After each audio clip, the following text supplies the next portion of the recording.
अस्सलामुअलैकुम नाज़रीन, मैं हूँ सादिया इमाम और आप देख रहे हैं समा के मेहमान जनाब। आज मैं आपको एक ऐसी पर्सनालिटी से मिलवा रही हूँ जिससे मिलने का शौक़ मेरा ख्याल है सबको ही था, क्योंकि इन्होंने काफ़ी अरसा जेल के अंदर गुजारा, काफ़ी इनको महदूद कर दिया गया और ये हैं हमारे इस बड़े से शहर के मेयर जनाब। तो आप लोग समझ गए होंगे मैं आज आपको किससे मिलवा रही हूँ। जी हाँ, वसीम अख्तर साहब से आज हमारी मुलाकात है। आज हम पूरा दिन उनके साथ स्पेंड करने वाले हैं और हम जानेंगे कि क्या वजूहात थी, क्या चीज़ें थी और क्या फीलिंग थी उनकी कि एक पोजीशन पे होने के बाद और उनको इस तरह नज़रबंद रखा जाए तो कैसे हो सकता है। आप भी ये सोच सकते हैं, आपके दिमागों में भी बहुत सारे सवाल होंगे। मेरे पास बहुत सारे ऐसे सवालात हैं जो मुझे उनसे करने हैं, क्योंकि हम बहुत अरसे बाद बहुत मुश्किल से हमें इनका टाइम मिला और यकीनन अब ये एक्टिव तरीके से काम कर रहे हैं, एक्टिव मेयर है हमारे इस वक्त के और बहुत तेज़ी से इंशाल्लाह कराची की शक्ल को बदलना चाहते हैं। ये सोच अगर हर पाकिस्तानी की हो, हर सियासतदान की हो, तो मेरा ख्याल है कि पाकिस्तान तो क्या, सिंध क्या, हम दुनिया को दिखा सकते हैं कि हम एक ज़िंदा कौम है। लेकिन उसके लिए हमें ज़िंदा रहना होगा और ज़िंदा कौम बन के दिखाना होगा। आइए चल के उनसे मिलते हैं और बातें करते हैं। जो ढेर सारे सवालात मेरे पास हैं और कुछ आपके सवालात उनको मिलाते हैं और अपने आज के प्रोग्राम को लेके चलते हैं। आइए। सच ए ब्यूटीफुल बिल्डिंग ना, ये हमारे वो असासे हैं जो मेरे ख्याल अंग्रेज़ों के दौर से बने हुए हैं। ओके जी, आप लोग सोचोगे मैं कहाँ लेकर आई हूँ आपको, तो ये KMC बिल्डिंग है। KMC बिल्डिंग आप देखें, KMC ने अपनी बिल्डिंग कितनी साफ़ रखी है। आज हमने जाते ये पूछना है कि KMC ने अपनी बिल्डिंग कितनी साफ़ रखी है, कराची कब साफ़ करने वाले। आइए चल के पहला सवाल ही ये करते, आ जाए। हमारे मेरे का ऑफिस है, अभी हम थोड़ी देर बाद उनसे मिलेंगे। वो एक मीटिंग में है, मीटिंग से जैसे ही वापस आते हैं तो हमारी और आपकी उनसे मुलाकात होगी। तब तक मैं और आप यहाँ बैठ के इंतज़ार करते हैं। सो ब्यूटीफुल ऑफिस, मज़े का, खूबसूरत सा। तो आइए। अस्सलाम वालेकुम वसीम भाई, कैसे आप? बिल्कुल खैरियत से। फाइनली कराची को कराची का मेयर मिल गया और एक आज़ाद मेयर मिल गया। अभी हाँ लग तो रहा है, लेकिन अब उसे किया हुआ है अबाउट द अथॉरिटीज या पावर्स, वो बिल्कुल ही कर्टेल करती है। तो उनको भी छीनेंगे हम, जैसे हमने अपना मेयर छीन लिया है। पैर बांध के इन्होंने एक सीट दे दी है, दरिया ले दिया। अब खुद ही बचो, अपने आप को बचाओ। आए दिन मैं देखना चाहती हूँ आप इस सीट पे लगेंगे कैसे। खूबसूरत ऑफिस है आपका, सच ए ब्यूटीफुल बिल्डिंग। मैं जब आ रही थी KMC की बिल्डिंग इतनी साफ़ सुथरी, इतनी हसीन। कराची कब हसीन और साफ़ सुथरा हो रहा है? कोशिश कर रहे हैं। अभी इस बिल्डिंग में भी काम बाकी है। माशाल्लाह बहुत खूबसूरत बिल्डिंग है, अंग्रेज़ों ने बनाई थी ये और हमने इसको बिगाड़ा है। बिल्कुल। अब हम कोशिश कर रहे हैं। इसके ऊपर एक टावर भी है, शायद आपने देखा होगा, नज़र पड़ेगी वो। उसके ऊपर एक क्लॉक है बहुत बड़ी। जी जी। और उस क्लॉक की खूबी ये है कि जब घंटा चेंज होता है तो उस पर बड़े बड़े घंटे लगे हुए हैं, तो एक पूरे इस एरिया में आवाज़ गूंजती है। जी बिल्कुल। तो जो फिल्मों में आपने जो फिल्मों में देखा है, इवन अगर लोग लंदन गए हो तो लंदन में जो क्लॉक है टावर, तो वो इसीलिए मशहूर है। वो घड़ी ठीक कराने में लगा हुआ हूँ मैं, उसके पार्ट्स भी नहीं हैं। पिछले 8 सालों में जितना कराची का बिगाड़ हुआ है उसमें इन घड़ियों के पार्ट्स भी कोई उठा के ले गया है। ओनरशिप का ये हाल है। मतलब हमारे गटर के ढक्कन तो बिकते बिकते थे, अब इनके पार्ट्स भी बिकना शुरू हो गए। जी एग्जैक्टली। तो वो इंशाल्लाह कोशिश कर रहा हूँ। इस किस्म की 6 घड़ियाँ हैं कराची में। अच्छा। तो मेरी ख्वाहिश है कि ये सारी घड़ियाँ काम करने लग जाएं। इंशाल्लाह ये मैं चाहती हूँ कि सर घड़ियों के काम तो इंशाल्लाह ये घड़ियाँ काम कर जाएंगी और वो घड़ी भी आ जानी चाहिए जहाँ कराची शहर को अब काम कर लेना चाहिए और कराची शहर पे अब काम करना होना चाहिए। बिल्कुल, आवाम की ख्वाहिश भी यही है। पूरा कराची बेचैनी से इंतज़ार कर रहा है कि हमारा शहर बेहतर हो जाए, अच्छा हो जाए जो पहले था। रोशनियाँ बहाल हों, साफ़ सुथरा हो, किसी ज़माने में इस शहर की सड़कें धुला करती थी। बिल्कुल। अब बहुत सारे रीजंस हैं। अगर आप बुरा ना मैंने पूछूं, वो दौर कब था जब धुला करती थी? वो मेरा आई थिंक भुट्टो का दौर था जब नहीं, ये सड़कें धुला करती थी। 60s का दौर था। 60s का दौर था। 55 से लेके 65 तक कह लें आप। जी जी। यहाँ ट्राम चलती थी। और यहाँ तांगा भी अगर चलता था तो एक ट्रैक पे चलता था। डिसिप्लिन नजर आता था, साइकिल्स अब वो डिसिप्लिन हमारे शहर से तो कहीं निकल गया है, लेकिन लाहौर शहर में हमें बड़ा ज़ोर शोर से वो डिसिप्लिन भी दिखाई दे रहा है, वो खूबसूरती भी दिखाई दे रही है, वहाँ पैसा खर्च होता भी दिखाई दे रहा है, जबकि करप्शन वहाँ भी हो रही है। और मुझे इस पर कोई इतराज़ भी नहीं कि एज अ शहरी मैं आपसे बात करूँ, एज अ नॉट एंकर मैं ऐसी ये बात कर रही हूँ। एज अ शहरी मुझे इतराज़ नहीं अगर कोई करप्शन करता है।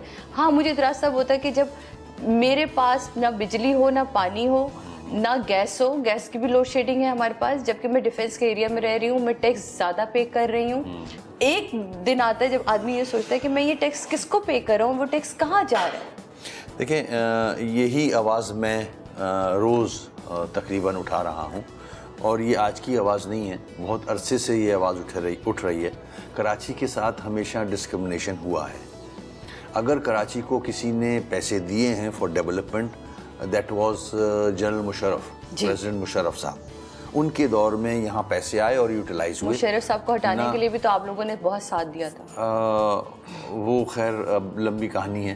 तो इस शहर को किसी ने भी अपनायत नहीं दी, ओनरशिप नहीं मिली। अब इस शहर पे ओनरशिप नहीं है। इस शहर में इतना इन्फ्लक्स है दूसरे सूबों से लोगों का। ये एक ऐसा शहर है जो सबको पालता है। सही। यहाँ कोई भूखा नहीं सोता, हर एक के लिए नौकरी मौजूद है यहाँ। बिल्कुल। तो हमारे भाई दूसरे सूबों से आते हैं, मगर अफसोस कि इस शहर के इंफ्रास्ट्रक्चर को किसी ने बेहतर करने की कोशिश नहीं की। वैसे में यहाँ आपको ऐसा नहीं लगता कि हर कोई ये कह रहा है कि मैं महाजिर हूँ, मैं सिंधी हूँ, मैं पंजाबी हूँ, कोई भी ये कहने को तैयार नहीं कि मैं पाकिस्तानी हूँ। वाई इतनी सुबाइयत हमारे अंदर कब से और क्यों आ गई? हम पाकिस्तानी क्यों नहीं बनना चाह रहे? 60 साल से ज्यादा का अरसा गुजर गया पाकिस्तान को बने हम कब पाकिस्तानी बनेंगे? ये लीडरशिप, लैक ऑफ लीडरशिप है। ऐसा लीडर आए जो पाकिस्तानी हो, पाकिस्तान को ओन करे। यहाँ बदकिस्मती से जो लीडर आया उसने अपना कार्ड इस्तेमाल किया है अपने सूबे का, जिसकी वजह से हम पाकिस्तानी तो नहीं बने, हम महाजिर, पंजाबी, बलोच, पठान बन गए। लेकिन आपकी पार्टी ने भी स्टार्ट में यही किया, और आपकी पार्टी ने अपना नारा ही ये लगाया कि हम महाजिर हैं, तो हम महाजिर से पाकिस्तानी कब बनेंगे? उसकी वजह थी जब हमारी पार्टी वजूद में आई, और वो कराची यूनिवर्सिटी से वजूद में आई थी। जब कराची यूनिवर्सिटी में हमने दूसरे बैनर्स देखे कि Punjabi student federation, Baloch student organisation, तो हमने तो यही वाले बैनर्स देखे थे, तो वो वजह बनी। मगर हमने अपना ट्रैक चेंज किया, हम फिर मुत्तहिदा में आ गए। एज अ मेयर मैं कह रहा हूँ, मैं मेयर MQM का नहीं हूँ। अब ओथ लेने के बाद मैं कराची का मेयर हूँ। मेयर बनने के जब बात आई और मेयर आप बने, बड़ा टफ टाइम आपने उस दौर में गुजारा और गुजार रहे हैं मुसलसल। मतलब हमने पहला मेयर देखा जो हमारा बेचारा मेयर जेल के अंदर है और हम उसको मेयर कह रहे हैं, और समझ नहीं आ रही कि उसको कब वो बाहर आएगा, कब वो काम शुरू करेगा, कब। तो ये वाला जो था वो जहनी दबाव कितना था, फिजिकली आपने कितना स्ट्रेस इसको लिया, लोगों की तरफ से कैसा रिएक्शन आपने पाया इस चीज़ पे?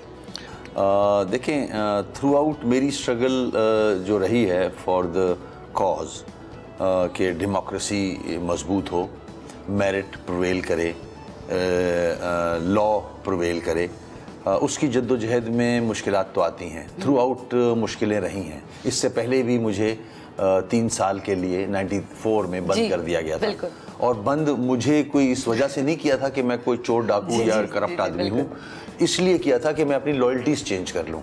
अब उसके बाद वो पीरियड गुजरा, अब ये पीरियड आया, तो नॉमिनेशन हुई मेरी मेयर के लिए। उससे पहले मुझ पे कोई मुकदमा नहीं था, कोई FIR नहीं, कुछ भी नहीं था। जैसी नॉमिनेशन हुई 40 FIRs, 1 डे 20 FIRs। मतलब ये मैं क्यों देख रहा हूँ? आप रातों रात मशहूर हो गए मजीद। आप ये देखें। और फिर मुझे आप बंद कर देते हो फॉर 4 months। मैंने जेल से इलेक्शन लड़ा है, जेल में रह के मैं मेयर बना हूँ दुनिया में। मैं पहला आदमी हूँ जो जेल से इलेक्शन लड़ के बाहर आया हूँ। मैं जो प्रेशर्स की बात कर रहे हो, स्ट्रेस की बात कर रहे हो, बिल्कुल फैमिली से आप 4 महीने बच्चों से घर से अलग कर दो तो वो एक तरह की मौत होती है। ये किस तरह का सिस्टम। और आप काफ़ी फैमिली ओरिएंटेड हैं, मैंने हमेशा आपको देखा, अपनी फैमिली के साथ देखा। बहुत मुख्तलिफ इवेंट्स पे मेरी वसीम भाई से मुलाकात रही, तो मैंने हमेशा आपको अपनी फैमिली के बहुत क्लोज और बहुत करीब देखा है। जी, ये इसका आप समझते हो, इसका एक मज़ा ही अलग होता है। If somebody is enjoying his family तो वो ये कुदरत का मामला है। You feel good. Wasim Akhtar साहब मौजूद हैं समा के मेहमान में। आज हम इनके मेहमान बने और ये हमारे मेहमान। ये गुफ्तगू जारी रहेगी और हम जानेंगे कहाँ कहाँ कौन कौन सी मुश्किलात का सामना, मुत्तहिदा से महाजिर कौमी मूवमेंट से मुत्तहिदा तक का सफ़र, और ये भी जानेंगे अब कहाँ से कहाँ तक का सफ़र तय करना है और कितनी मुश्किलात इनके सामने आने वाली हैं, क्योंकि ये दूर की नज़र रखते हैं। हम तो शायद सिर्फ करीब की नज़र को भी नहीं देख पाते। लेते हैं छोटे से ब्रेक के बाद वापस आते हैं, आपसे मिलते हैं। एक और किस्सा 12 मई का जो आज तक ख़त्म नहीं हो पा रहा है, अभी तक सामने नहीं आ रही कि कहाँ कौन गलत है, कहाँ किससे ज़्यादती हुई। इंस्ट्रक्शंस इस्लामाबाद से ये आई कि इनको रोका जाए किसी भी तरह।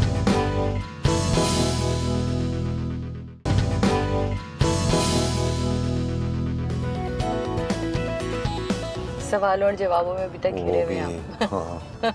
वो चाहे हमारी आज की नस्ल ही क्यों ना हो, वो चाहे हमारी अदालत ही क्यों ना हो। मुझे ये देखा है मैंने कि जो भी अचीव किया है हार्ड वे अचीव किया है, मगर कोई चीज़ आसानी से नहीं मिली। हर चीज़ मुश्किल से मिली, मगर मिली। ये एक अच्छा पार्ट है। बेस्ट पार्ट ये कि वो चीज़ इन द एंड आपके हाथ में आ जाती है। तो मेरा जो पॉलिटिकल कैरियर है उसमें भी, जब मैं 93 में पहला इलेक्शन लड़के MP बना था, 94 में मुझे बंद कर दिया वही झूठे केसेस। लेकिन वसीम भाई, अगर हम कराची का ऑपरेशंस की बात करें तो हमें समझ नहीं आता कि अगर इतना असला कायदाबाद से निकलता है या कहीं से मिल रहा है, ये असला वहाँ तक पहुँचता कैसे? मतलब कोई तो है जो पहुंचा रहा है, और एक चीज इतनी लीगली निकल कर सामने आ रही है, तो वो कैसे होती हैं सब चीजें फिर? देखिए, मैं हुकूमत पे जिम्मेदारी डालूंगा। अच्छा। लॉ इन्फोर्समेंट एजेंसीज पे जिम्मेदारी डालूंगा इसकी, उनकी गलतियां आया कैसे? उनकी गलतियां हैं ये। एक पॉलिटिकल पार्टी सपोज उसके अंदर एक ऐसा एलिमेंट आ जाता है जो क्रिमिनल है, जिसमें दहशतगर्दी का एलिमेंट आ गया है, सही, उसमें ये चेक किया जाए ये आया कैसे, क्या वजूहात बनी, सही, और अगर वो आर्म्ड हैं तो ये आर्म्स कहाँ से आ रहे हैं। इसके साथ ही एक और किस्सा 12 मई का जो आज तक ख़त्म नहीं हो पा रहा है, इसमें कहाँ आपको लगता है कि लैक है कि ये बात अभी तक सामने नहीं आ रही कि कहाँ कौन गलत है, कहाँ किससे ज़्यादती हुई? इंस्ट्रक्शंस इस्लामाबाद से ये आई कि इनको रोका जाए किसी भी तरह, ये एयरपोर्ट से बाहर ना निकले। सही। तो उस वक्त की जो गवर्नमेंट थी, फेडरल गवर्नमेंट, और वहाँ उसके जिम्मेदार यहाँ मौजूद थे, सारी एजेंसीज मौजूद थी, उन्होंने ब्लॉक किया और उनको नहीं निकलने दिया। इस अरसे में एक मिसहैप हुआ, किसी ने कहीं से फायरिंग की, गोलियां चली, कुछ लोग शहीद हो गए, और फिर उसके बाद ये ऐसा हुआ कि फ्री फॉर ऑल हो गया। बिल्कुल। एक हंगामा बर्पा हो गया और कोई किसी के काबू में नहीं रहा। तरह हम फ्री फॉर ऑल पहुंच चुके हैं, और कुछ ये कड़वी, कुछ मीठी, कुछ खट्टी बातें इसी तरह चलती रहेंगी। लेकिन क्योंकि हमारा यूथ, हमारा कल हमारा इंतज़ार कर रहा है, हमारे मेयर का इंतज़ार कर रहा है, तो मैंने ज़्यादा देर नहीं रोकूंगी। चलिए चलते हैं, 7 को देखते हैं, इनके साथ एंजॉय करते हैं और इनकी गुफ्तगू वहाँ सुनते हैं, और फिर उसके बाद आपको लेके चलेंगे एक और नए सफ़र पे। आइए।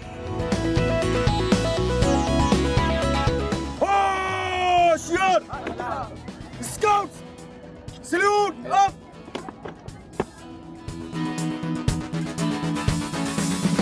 वालेकुम कौन सलाम। सी स्कूल से? गुलबर्ग टाउन डिस्ट्रिक्ट राब्ते बसरी गर्ल्स सेकेंडरी स्कूल से हैं हम, और डिस्ट्रिक्ट सेंट्रल। और ये कहाँ, ये क्या किया मैंने? ये वेस्ट कंटेनर से पॉपिंग मशीन बनाई है। I have converting waste into popping machine.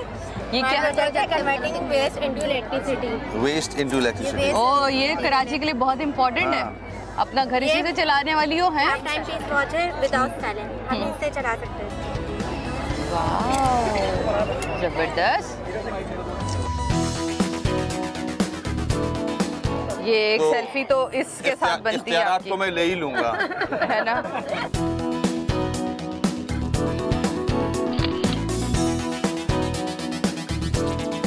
Youth का पाकिस्तान और उसकी टीम को इस शो के मुनक्किद करने पर मुबारकबाद पेश करता हूँ।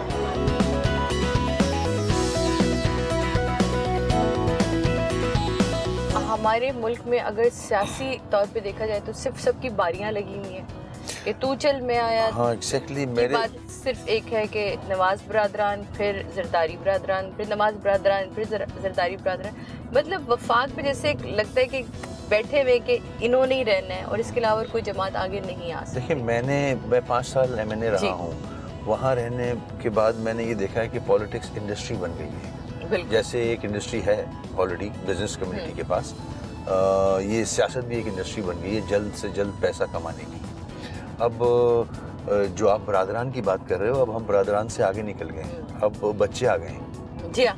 अब बरादरान तो बूढ़े हो गए हैं, उनका अल्लाह सेहत दे, जिंदगी दे उनको, मगर उनका वक्त पूरा हो रहा है। तो अब उन्होंने अपने बच्चे आगे कर दिए, तो अब बच्चे रूल करेंगे। तो बस अल्लाह हाफिज है फिर इस मुल्क और इस कौम का। इस वक्त बहुत सारी जमातें हैं, इसमें PTI काफ़ी सरगर्म नज़र आती है, पाक से ज़मीन है। आप क्या इनका मुस्तकबिल देखते हैं आगे, खासतौर पे PTI को लेकर? देखिए PTI की एक जद्दोजहद है, मैं जद्दोजहद पे बिलीव करता हूँ। इमरान खान ने एक लंबी जद्दोजहद की है, तो ऐसा लीडर अगर सामने आता है आफ्टर द स्ट्रगल, तो वो ही मुल्क और कौम के लिए बेहतर होता है। मगर जो बदकिस्मती से हमारे यहाँ जो इस्टेब्लिशमेंट या ऐसी कुव्वतों का जो तरीक़ेकार रहा है कि रातों रात पार्टियां जन्म दे देते हैं। बिल्कुल। सुबह उठो तो एक घर किराए पे लेके और 6 आदमी बिठा दिए और एक पार्टी का नाम भी दे दिया उसे, तो ये पार्टियां मैं नहीं समझता डिलीवर कर सकेंगी या पब्लिक के अंदर उनकी कोई पजीराई होगी। जनाब अब हम एक और जगह पहुंच चुके हैं, अब ये हम जानेंगे कि हम यहाँ शरीक कहाँ हम आए हैं। और ये एक नाला है। अच्छा। अभी आपको हम डिटेल्स ही बताते हैं। इसकी नालों की सफाई यूँ हो रही है कि बारिशों के सीजन में सारे नाले चोक्ड हैं, इनक्रोच्ड हैं, तो नाले अगर क्लियर नहीं होंगे तो कराची डूब जाएगा। और इसमें अरबों रुपया इस मद में रिलीज हुआ है जो कि खा लिया गया है, सही जगह यूटिलाइज नहीं हुआ। आज उनकी हालत आप खुद देखिएगा। खुद यहाँ समझे कि छापा मारने आएंगे, काम कैसा चल रहा है। जनाब आइए जी, इस छापे में हम भी शरीक होते हैं। एक चीज और बताओ सर, कि जब नालों की सफाई शुरू हुई थी सर, ठीक है, और बहुत काफ़ी नालों की सफाई हुई थी, तो इसकी कंडीशन अभी तक ऐसी क्यों है? सर ये तो रेगुलर बेसिस पे काम होता है सर, और ये हो रहा है रेगुलर बेसिस पे, इसलिए कि इसको तो हम छोड़ नहीं सकते, कंटिन्यूस प्रोसेस है। आप देख रहे हैं सर, ये कचरा डेली बेसिस पे आता है, नहीं ये अंदर चला जाता है।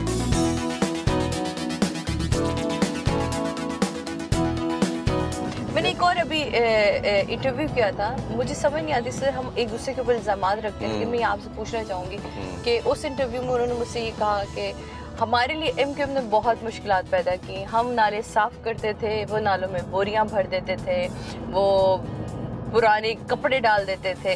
तो इस तरह के जब एक शहर में रहते हुए अपने ही शहर से मोहब्बत करने वाली 2 जमातों की ये वाली बयान हो, तो उसमें अवाम बहुत पिसती है। देखें इसमें सदाकत क्या है वो बता देता हूँ मैं आपको, ठीक है। जब फारूक सत्तार भाई मेयर बने थे, उस ज़माने में हमने ये चीज़ें आंखों से देखी थी कि उनको फेल करने के लिए, नाकाम करने के लिए हमारे यहाँ मेन होल्स में तकिए और बोरियां डाली हैं, हमने खुद पकड़ा है उनको। हम कचरा कुंडी बनवा देंगे मगर नाले में ना फेंकने दो लोगों को। ये आप भी कुछ जिम्मेदारी ले लो यार। हाँ, किसके कौन निकला है बाहर? आज हम निकले हैं इनके इश्यूज को खुद देखने के लिए और सफाई कराने के लिए। आपके सामने है, मशीनें भी काम कर रही हैं, जहाँ जहाँ कचरा जमा है वहाँ से क्लियर भी किया जा रहा है कंटिन्यूसली, और वो पॉइंट्स हम सामने लेके आए जहाँ से कचरा अंदर जाता है। वहाँ दीवारें भी खड़ी करवा रहे हैं। इंशाल्लाह वहाँ कचरा कुंडी भी बन जाएगी ताकि कचरा उन कुंडियों में डले, और दीवारें भी बना देंगे ताकि कचरा अंदर ना जाए।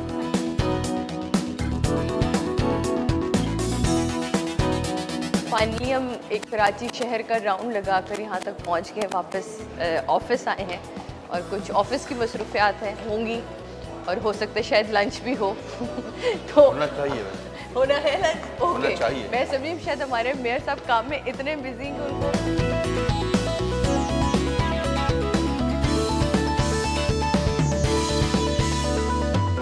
सितंबर से लेके जब से सिस्टम आया है उससे लेके अब तक की 4 महीने की रिपोर्ट है। सिर्फ 4 महीने में जो 4 महीने में जितने भी काम हुए हैं तो उसको बाकायदा हमने उसकी डिटेल्स इसमें लिखी है, लोकेशन के साथ कि किस लोकेशन पे कितना काम हुआ है बाकायदा वो भी है, फोटोग्राफ भी हैं। उसमें इवेंट्स जो हमारे यहाँ मुहर्रम का इवेंट्स आया था, रबीउल अव्वल आया था, इसके अलावा ईद उल अज़हा आया था इसके अंदर ये। फिर हमने 100 डेज जब शुरू हो गया तो उसमें जो हमने काम स्टार्ट कर दिए तो उसका भी इसमें जिक्र किया गया है कि जो हम काम शुरू कर चुके हैं और इंशाल्लाह वो तकमील तक पहुंचेंगे। तो वो वसीम भाई को हमने पेश करना है। ये वसीम भाई थैंक यू, बहुत बहुत शुक्रिया। माशाल्लाह खुशी हो रही है बिल्कुल, और खुशी उस वक्त होती है जब आदमी नेक नियति से दिल से काम करता है और उसका रिजल्ट आता है। वैसे किस किस्म का खाना आप पसंद करते हैं? हल्का फुल्का? देसी खाना अच्छा लगता है। देसी खाना अच्छा लगता है, और आज तो खाना होता ही अच्छा है। वैसे नॉर्मली आपके ऑफिस में घर का खाना आता है? घर से टिफिन लाते हैं हम? घर का बेटा, घर का उस टाइम पे आ जाता है। ये गपशप ये बातें हमारी चलती रहेंगी, लेते हैं छोटे से ब्रेक के बाद वापस आते हैं ताकि आप लोग भी जरा गर्मा गर्म चाय पिएं, क्योंकि मेरे तो लंच का टाइम है, मैं लंच कर रही हूँ। आप लोग चाय बनाएं, तब तक हम मिलते हैं ब्रेक के बाद आपसे। बचपन कैसा था वसीम? डांटे मारे खाई आपने अब्बा से? हाँ, कुछ डांटना और थप्पड़ खाए। अच्छा।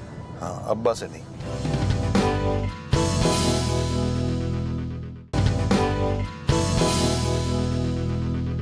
ओके जी, हम लोग अब एक दफ़ा फिर निकल पड़े हैं एक सफ़र पे, जो मैंने आपसे पहले कहा था कि बड़ा इंटरेस्टिंग सा एक सफ़र है। अब हम आपको लेके चलेंगे जहाँ आप वसीम साहब की फैमिली से भी मिलेंगे और हमारे बहुत ही ज़बरदस्त वहाँ मेहमान मौजूद होंगे। सबके बारे में इसलिए नहीं बता रही, कुछ तो सरप्राइज़ आपके लिए रहना चाहिए। अभी हम जा रहे हैं सर क्रिकेट खेलने। हाँ, क्रिकेट जाएंगे, क्रिकेट खेलेंगे। तो आपके फेवरेट कोई क्रिकेटर कौन है आपका? मेरा फेवरेट क्रिकेटर जो है वो वसीम अकरम है, मियां दाद है। ज़बरदस्त।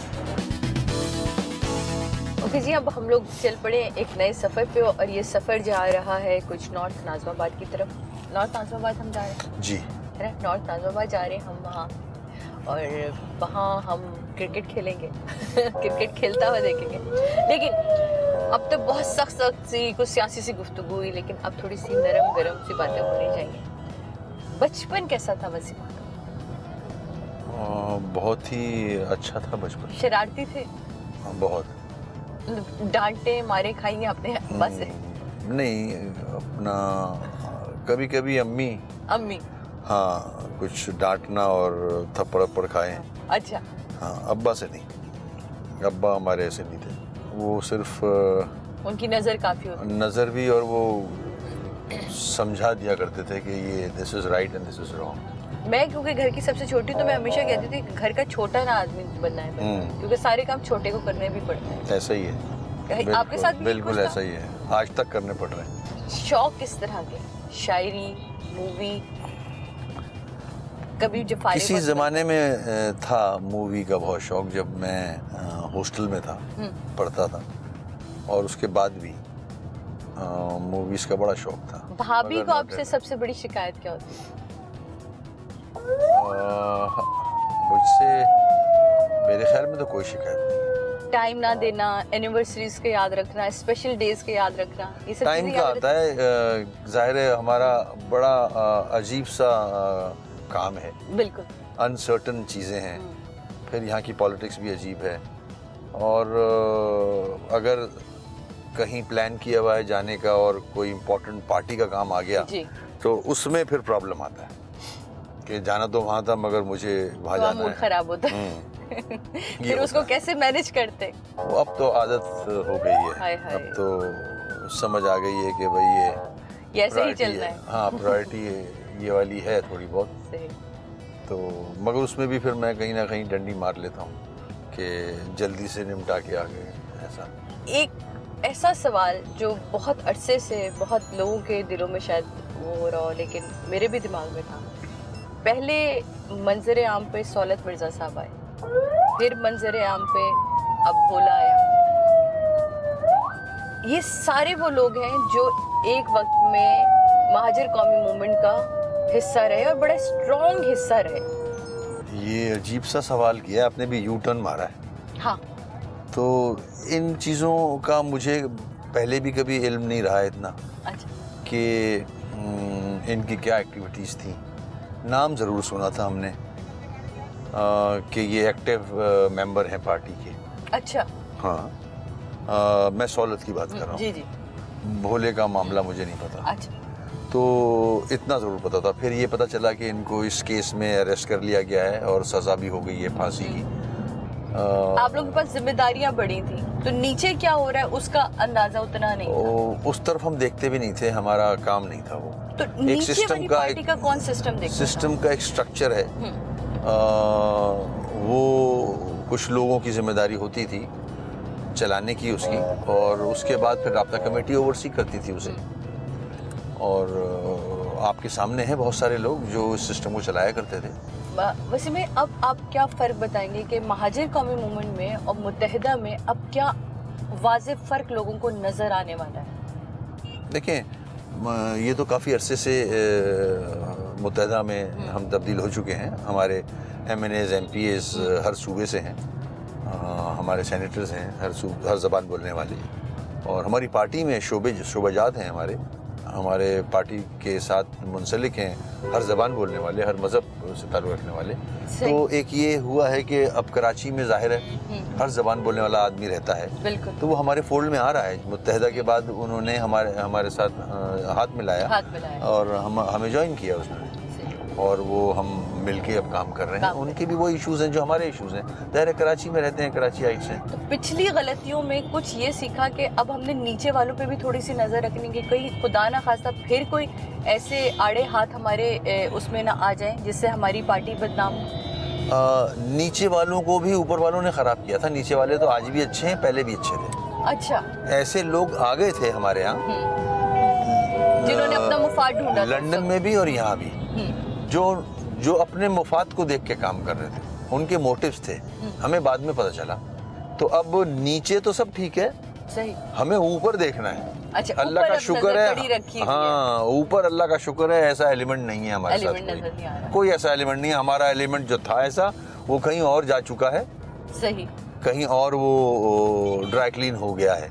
सही। ये बड़ी खूबसूरत और बड़े ढके छुपे लफ्जों में आपने बात की। एक आवाज़ उठी थी महाजिर कौमी मूवमेंट की तरफ से कि सूबे बनने चाहिए, जो कि कुछ लोगों ने बड़ा पॉजिटिवली इसको लिया और कुछ लोगों ने इसको बड़ा नेगेटिवली लिया कि जी तोड़ा जा रहा है कराची को, या कराची के टुकड़े किए जा रहे हैं, या जो भी उनकी अपनी सोच थी। आप इस सोच को अब किस तरह लेते हैं? देखिए, ये आइन में गुंजाइश मौजूद है, बिल्कुल, और सूबे बनने चाहिए। और अगर दुनिया से थोड़ा सा हम बाहर निकले पाकिस्तान से, तो ये हर मुल्क में है। जितने सूबे बनाएंगे लोगों की लाइफ बेहतर होगी, सही स्टैंडर्ड ऑफ लिविंग बेहतर होगा। ये हमारे यहाँ पता नहीं क्यों समझ में नहीं आ रही जनाब। और फिर वो इन्वॉल्वमेंट होता है उनका, डोर स्टेप पे हर चीज़ मिलती है। अब लाड़काने का इशू जो है वो कराची आके रिजॉल्व होता है। वो बेचारे के पास राशन के पैसे नहीं होते घर के, वो यहाँ आए खर्चा करे। तो हर जगह होना चाहिए, कम से कम मैं तो बोलता हूँ 20 सूबे होने चाहिए इस मुल्क में। मेयर बनने के बाद कराची शहर का जब आप इस सारे हालात देखते हैं, आपको क्या लगता है कि सबसे ज़्यादा तवज्जो किस इदारे को देने की ज़रूरत है, किस चीज़ को? देखिए, टोटल इंफ्रास्ट्रक्चर जो है ना, उसको हमें रिवैम्प करना होगा। ये शहर कोई 10 लाख आदमियों के लिए बना था। आज यहाँ 3 करोड़ लोग हैं। इंफ्रास्ट्रक्चर पुराना और तबाह हो चुका है, इसकी तरफ नहीं तवज्जो दी गई। कुछ जगहों पे दी गई है मगर टोटल कराची में नहीं हुआ ऐसा। पानी का डिस्ट्रीब्यूशन की जो लाइनें वो पुरानी हो गई, पंपिंग स्टेशन सारे ख़राब हैं, पुराने हैं, मुश्किल पड़ती है, कभी कोई ख़राब कभी कोई ख़राब। उसके बाद सड़कों का नेटवर्क तबाह हुआ है। टोटल रिवैम्प सिटी का चाहिए आपको। हर चीज़ को बेहतर करने की ज़रूरत है। बदकिस्मती है, आई डोंट नो क्या वजह है कि इस शहर के साथ शुरू से सौतेली माँ वाला सलूक है। कैपिटल कराची था, यहाँ से उठा के ले गए इस्लामाबाद। नेवल हेड ऑफिस यहाँ था, ले गए इस्लामाबाद। नेवल हेडक्वार्टर कराची में होना चाहिए क्योंकि समंदर है यहाँ। अब बैंक भी लेके जाना चाह रहे हैं, बैंक की कोशिश हो रही है, स्टॉक एक्सचेंज ले गए हैं, ले गए, बिल्कुल। तो अब क्या, या तो समंदर ही ले जाए यहाँ से उठा के।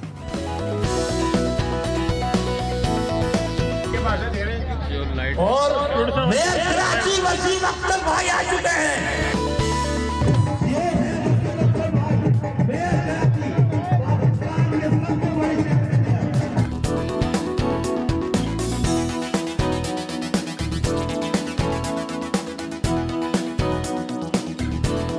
फाइनली मैंने जैसे आपसे कहा था कि आज अब हम मैच तक पहुंचे हैं और मैच शुरू हो चुका है, मैच दिख रहा है और अब थोड़ी देर बाद हो सकता है शायद वसीम भाई भी खेलें ना खेलें। वैसे वो मुझसे कह रहे थे कि मैं अपने साथ एक बंदा लेकर आया जो मेरी जगह बैटिंग करेगा या बॉलिंग करेगा, वो हमें थोड़ी देर में पता चलेगा। लेकिन जनाब बहुत रश है, मुझे नहीं लगता कि हम मजीद गुफ्तगू कर पाएंगे। यहाँ अपने शो का वाइंड अप देती हूँ मैं आपसे। अपना बहुत ख्याल रखिएगा, अगले मंडे आपसे मुलाकात होगी नए शो, नए गुफ्तगू और नए मेहमानों के साथ।